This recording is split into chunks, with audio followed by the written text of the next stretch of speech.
मेरे भारत, ओ मेरे भारत, ओ मेरे देश, मैं तुझे फिर से विश्वगुरु देखना चाहता हूँ। ओम ओम ओम ओम ओम ओम ओम ओम ओम ओम ओम ओम ओम। महापुरुष ने हिंदुओं को 60 वर्ष तक हरी रथ पिलाया और जब धर्मांतरण मामला आया ना तो बुलंद तरीके से आवाज उठाई तो फिर उनको कारावास करवा दिया। एक बात बताएं मेरी माँ, ना बोलने से भी पाप लगेगा। हजारों नहीं लाखों हिंदू कन्वर्ट हो चुके थे, क्रिश्चियन बन गए। आसाराम बापू जी ने उनको वापस अपने सनातन में वापसी कराई, लाखों लोगों को धर्म परिवर्तन कराया। तो आपको नहीं लगता कि षड्यंत्र के तहत उनको फंसा दिया गया? मैं ऑलरेडी 50 बार बोल चुका हूँ कि वो ही ऐसे पहले व्यक्ति थे जो धर्मांतरण के खिलाफ बोलना शुरू किए थे। आ रही है बात समझ में? जहाँ तक आपकी इंटेलिजेंस कुछ एजेंसियां नहीं रोक पाई, जहाँ तक आपके पॉलिटिशियन उसमें ज्यादा गहराई से वर्क नहीं कर पाए, बहुत सी संस्थाएं हैं जिनको कानों कानों भनक नहीं हुई, जैसे कार्यकर्ताओं के माध्यम से उन्होंने देश के कोने कोने में धर्म परिवर्तन रोका है। आसाराम जी ने 40,000 आदिवासी को क्रिश्चियन से सनातन धर्म में लाए थे। जी, आपको लगता है कि आसाराम बापू सही थे? आसाराम बापू को फंसाया गया है। हाँ। फ्लाईवे एक्स लिखते हैं, आज आसाराम बापू बाहर होते तो भारत विश्व गुरु के पद पर बैठा होता, ये निश्चित है। जमीनी स्तर से ग्राउंड लेवल पर जाकर उन्होंने पिछले 55 वर्षों में लाखों लाखों आदिवासियों की घर वापसी करवाई। मनीषा पटेल जी का कमेंट है, यदि हमें धर्म को बचाना है तो बापूजी जैसे संत की महती आवश्यकता है। हिंदू आतंकी नहीं होता है, लेकिन हिंदू को परेशान करोगे तो फिर हिंदू जानता है जो तो को कांटा बुए वहां को बोतू भाला, वो भी साला क्या याद करेगा, पड़ा था किसी से पाला। पी मौर्य जी ने कमेंट करके लिखा है, जब तक आसाराम बापूजी के साथ हिंदू इकट्ठा रहते थे तब न ईसाई कन्वर्जन कर पाते थे न इस्लाम वाले, इसीलिए बापूजी को षड्यंत्र करके फंसाया गया है। आदित्य पंडित अपने कमेंट में लिखते हैं, 84,000 क्रिश्चियन को हिंदू बनाने वाले सिर्फ एक बाबा है, इसलिए फंसाया था। हम बात कर रहे हैं मध्य प्रदेश के आदिवासी जिले झाबुआ की, जहां मिशनरी सिर्फ धर्मांतरण का धंधा नहीं चला रही, बल्कि हजारों साल पुराने इतिहास और संस्कृति को मिटाने की साजिश रच रही हैं। 2002 में जब हिंदू संगम हुआ उस समय हम पूर्णता से बदल गए थे और संत श्री आसाराम बापू से जुड़ गए थे। 26 जनवरी 2002 में यहाँ पे एक 7 दिन का शिविर लगा था अपने यहाँ कलीपुरा में साईं जी का। उसमें हम पूर्णता से बापू जी के साथ पूरा घर फिर हिंदू बने? पूरा घर नहीं, पूरा परिवार, समस्त परिवार, मेरा जो परिवार, दादाजी बाबा काका सब पूर्णता से 2002 में समाप्त कर दिया, समाप्त कर दिया, घर वापसी करवा दिया। और फिर मेरा परिवार घर वापसी करवा दिया, लेकिन पूरा गांव को घर वापसी करवा दिया। पूर्व नाम रॉबर्ट सोलोमन रह चुका है, वर्तमान नाम सुमन कुमार। मैं मूल रूप से इंडोनेशिया जकार्ता का रहने वाला, पढ़ाई लिखाई ऑक्सफोर्ड यूनिवर्सिटी लंदन से करने के बाद 1987 तक चर्च के अंतर्राष्ट्रीय षड्यंत्र के तहत मैं कार्य कर रहा था। ये मेरा परम सौभाग्य है, परम पूजनीय श्री बापू जी के सानिध्य मुझे प्राप्त हुआ।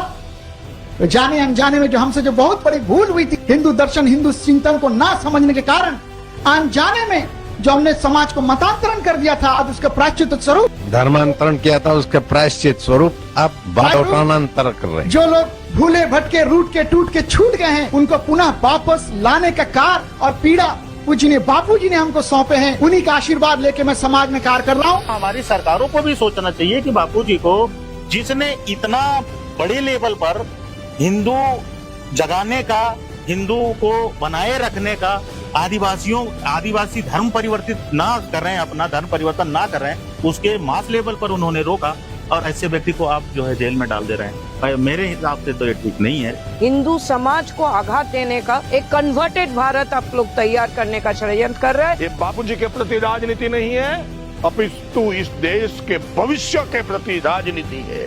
जेल का 12 वर्ष का जीवन बड़ा कठिन होता है, वहाँ तो एक एक दिन एक एक साल के बराबर बीतता है। ये संसार में जितना भी गुरु जी है सबके पास आरोप हुआ है कि नहीं? तो क्या है कि जो महान है उसके साथ आरोप होगा। खुद पूज्य बापूजी के छिंदवाड़ा गुरुकुल में पढ़ के आई हूँ। जिस लड़की के बारे में बात की जाती है कि उसने बापूजी पर आरोप लगाया, वो उन सैकड़ों बच्चियों में से एक थी। उसकी बात को तो विश्वास किया गया, पर हम बच्चियां जो उस बच्चे के साथ पढ़ती थी, उसके जूनियर्स थी, उसके सीनियर्स थी, उसी कैंपस में रहती थी, क्या कोई है इस देश में जो हमारी आवाज को सुन सके? वास्तव में अंधविश्वास जैसी कोई चीज नहीं है। आप किसी एक को पागल बोलोगे, 10 को बोलोगे, 20 को बोलोगे, 50 को बोलोगे, ये लाखों की पब्लिक जो है ये सारी पागल है। आप स्वयं एक साधारण इंसान होके भी कुछ एक अच्छा कार्य करने लगी है तो उसमें लोग पीछे हटाने के लिए आपको आ जाएंगे। और बापू ने तो बहुत बड़े स्तर पे, इतने बड़े स्तर पे कार्य किया है जो ब्रह्मांड में, इस विश्व में असंभव है। कि आसाराम बापू ने जो काम हिंदुस्तान में किया है ना, कोई संत कर नहीं सकेगा। आदित्य सिंह लिखते हैं, यार ये बापू में दम तो है। इनके आश्रम में मैं गया था, बहुत स्पिरिचुअल और पॉजिटिव वाइब था। अब मैं साफ तौर पे कहूँ, उन्होंने लव डे, किस day, hug day, Valentine day हटाए। उन्होंने मातृ दिवस, पितृ दिवस, ब्रह्मचर्य, तुलसी दिवस, इन चीजों को बढ़ाया, पाश्चात्य सभ्यता का विरोध किया। और उन्हीं का कारण है एक राजनीतिक षड्यंत्र संत आशाराम बापू जी पर इस तरह का झूठा घृणित केस लगाया गया। नरेंद्र पाटिल जी का कहना है, बिल्कुल सच कहा आपने। आज से 20 साल पहले का मेरा स्वयं का अनुभव है। मैं पतन के मार्ग पर बहुत आगे बढ़ चुका था और उस समय यदि बापूजी का मार्गदर्शन नहीं मिलता तो आज शायद मैं जीवित भी न होता। आसाराम जी ने जो अच्छे काम किए उनको ही कभी किसी ने तारीफ नहीं किया और उन्होंने अपने देवताओं को, शिव को, सबको आगे बढ़ाने की कोशिश की, अपने सनातन धर्म को आगे ले जाने की कोशिश। उन्होंने स्कूल खोले, पढ़ाई कराई, आश्रम चलाए, लोगों को शिक्षा दीक्षा देनी, गरीब आदिवासियों को जो है अन्न वितरण किया। कोई पहला महात्मा था जिन्होंने किसी की बात नहीं मानी, गलत बात। जितने सब मिलके कर पा रहे हैं उतना अकेले आज से 20 वर्ष पहले श्री आसाराम बापू जी कर रहे हैं।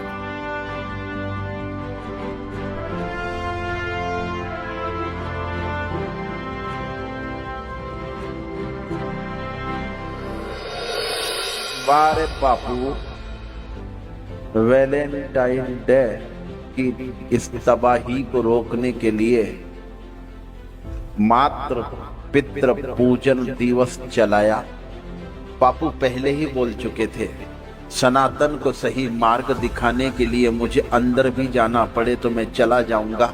पता नहीं क्या क्या षड्यंत्र रचे जाएंगे। कितना जानते हैं आप लोग पूज्य आसाराम बापू जी के बारे में, उनके कार्य के बारे में, उनके जीवन के बारे में? पूरे देश भर में जाकर, पूरे विश्व में आप जाके देखिए, उनके भक्त हैं और हर जगह जाके उन्होंने इस धर्म ध्वजा को आगे बढ़ाया है। और इसीलिए उनके खिलाफ षड्यंत्र रचा गया कि लोगों को लगा कि भाई इनको यदि रोकना है तो कोई ना कोई षड्यंत्र रचा जाएगा। नहीं तो जिस प्रकार से अपने समाज को जागृत कर रहे हैं और ये समाज यदि जागृत हो गया तो फिर इसको हम नुकसान नहीं पहुंचा सकते। उस जागृत करने के चक्कर में पूज्य बापू जी को षड्यंत्र के तहत फंसाया गया। उड़ीसा के कंधमाल के अंदर हमारे एक संत की हत्या केवल इसलिए कर दी गई, वो ईसाई मिशनरियों के खिलाफ काम कर रहे थे, वो धर्मांतरण के खिलाफ काम कर रहे थे। जब हत्या हो सकती है इस देश के अंदर तो क्या षड्यंत्र नहीं रचा जा सकता? आसाराम बापू जी ने भी बहुत अहम काम किया।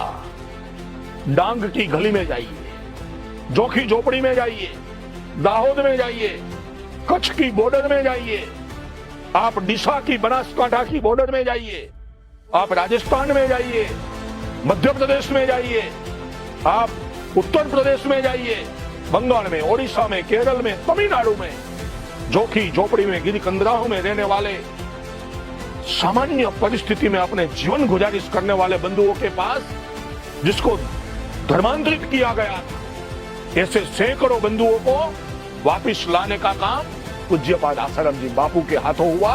वास्तव में बापू जी के अंदर रहने से विधर्मियों की ताकत बढ़ी है।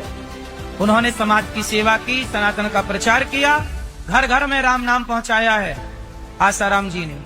चौथा स्तंभ है पत्रकारिता। अगर तुम्हारे अंदर थोड़ी सी भी शर्म बची हो, हया बची हो तो भारत माता की लाज रख लो। इतना भी क्या पैसा कमाना कि संतों के ऊपर तुम उंगली उठाने लग जाओ। इतने दिनों बाद भी तुम उनको नहीं छोड़ रहे हो। जब वो जेल से निकल के भी बाहर आ गए हैं तब भी तुम्हें सुकून नहीं मिल रहा है, उंगली किए जा रहे हो। सर में आनी चाहिए तुम्हें, चुल्लू भर पानी में डूब के मर जाना चाहिए। मैं थूकता हूँ ऐसी पत्रकारिता। हमें ये भावना करनी कि आसाराम मेरे राम है, मेरे ठाकुर है। वो चाहे बाहर खेले चाहे भीतर खेले। ये आदमी नहीं, इंसान नहीं, सच मानिए भगवान है जिसने इस धरती के लिए इतना बड़ा काम किया। पूज्य आसाराम बापू ये मेरी व्यासपीठ की प्रेरणा प्रेरित कर रही है कि यह महापुरुष अवतारी महापुरुष रहा, जिसने इस देश को बहुत कुछ दिया है। और एक बात और मैं आपको बोलूं, एक भी साधु ने, एक भी महात्मा ने आसाराम बापूजी का विरोध नहीं किया। कि जितना भी विरोध हुआ है सबसे ज्यादा पत्रकार लोगों ने विरोध किया है, अखबार वाले लोगों ने विरोध किया, मीडिया के लोगों ने विरोध किया। आज 12 वर्ष हो गए, आज भी राष्ट्र के लिए क्रांति बनकर राष्ट्र को संदेश दे रहे हैं। बापू ने तो अपने जीवन में इतना बड़ा कार्य किया है कि वो अमर हो गए। बापू ने तो चंद समय में ही इस भारत को जीत गए। और दुर्भाग्य और अफसोस इस बात का है कि भारत में जो काम करने वाले व्यक्ति के राष्ट्र प्रेमी किसी प्रकार की प्रेरणा सहना पड़ती है। ये दुर्भाग्य है। समाज को सुरक्षित करने की संकल्प करने, राष्ट्र को समृद्धि और राष्ट्र को हिंदू राष्ट्र बनाने के लिए काम किया।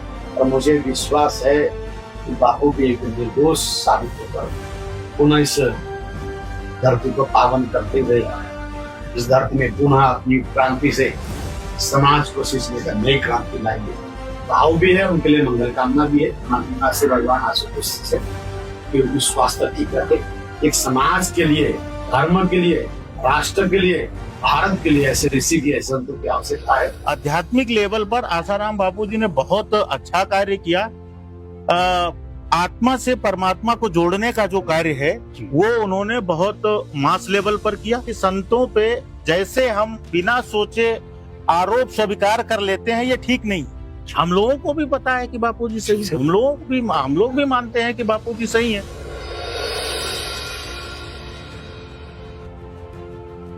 कि बापूजी कौन सी परंपरा से है, ये भक्तमाल ग्रंथ, इसमें पूरा वर्णन दिया गया है। संत श्री लक्ष्मण दास जी महाराज के शिष्य हुए हैं, जिनका नाम आप सभी जानते हैं। उनका नाम है स्वामी जी श्री निश्चल दास जी महाराज, जिन्होंने विचार सागर ग्रंथ की रचना की। बहुत उच्च कोटि के विद्वान और महापुरुष रहे हैं, भारतवर्ष में प्रसिद्ध हैं। बड़े बड़े विद्वान वेदांत सागर विचार ग्रंथ को पढ़ते हैं। उन्हीं के शिष्य हुए हैं संत श्री केशवराम जी महाराज। केशवराम जी महाराज के शिष्य हुए हैं संत श्री लीलाशाह जी महाराज। और संत श्री लीलाशाह जी महाराज जो सम्राट सदगुरु हुए हैं, जिनके चरणों में बड़े बड़े राजनेता आते थे उस समय के, और प्रधानमंत्री नेहरू, सरदार वल्लभ भाई पटेल जैसे बड़े बड़े क्रांतिकारी ये लीलाशाह जी महाराज से आशीर्वाद लेने के लिए आते थे। इनमें लिखा हुआ। और स्वामी राम सुखदास जी महाराज, आचार्य प्रकाशानंद जी महाराज, आचार्य श्री हरिरामदास जी महाराज की उनके साथ मित्रता थी, लीलाशाह जी महाराज के साथ। और लीलाशाह जी महाराज की कृपा पात्र शिष्य आप जानते ही हैं, जिन्होंने पूरे विश्व में धर्म की ध्वजा ले रही है, पूज्यपाद बापूजी। ऐसे पूज्यपाद बापूजी के साथ षड्यंत्र हो और ये संत समाज चुप बैठे, ऐसा तो हो ही नहीं सकता है। ये समाज का नुकसान है। 12 वर्ष सोचिए, उस संत की वाणी उस समाज को नहीं मिल पाई जिस समय उसको समाज को मिलनी चाहिए थी। 12 वर्ष लंबा समय होता है। ये समाज का नुकसान है, मुझे बापू का नुकसान नहीं है। और यही वो लोग चाहते थे कि इनकी आवाज को बंद करा दिया जाए, इसलिए षड्यंत्र रचा गया था ये। और इस देश का जितना भी सनातनी समाज है, जो जागरूक समाज है, वो पूरी तरीके से बापूजी के साथ है। और हम भगवान से प्रार्थना करेंगे बापूजी को स्वस्थ जीवन दे। और मैं सतायु नहीं कहूंगा, मैं कहूंगा ऐसे पूज्य संतों का साथ तो हमारे साथ जब तक हमें हमसे बढ़कर हमारी जो उम्र है वो भी उनको लगे, हमारी आयु उनको लगे, ताकि इस कार्य को लंबे समय तक करते रहे। आज मेरा देश, मेरा धर्म संकट में है, तो ऐसे पूज्य संतों का नेतृत्व हमें चाहिए, उनका आशीर्वाद हमें चाहिए, उनके साथ हमें खड़ा होना ही होगा।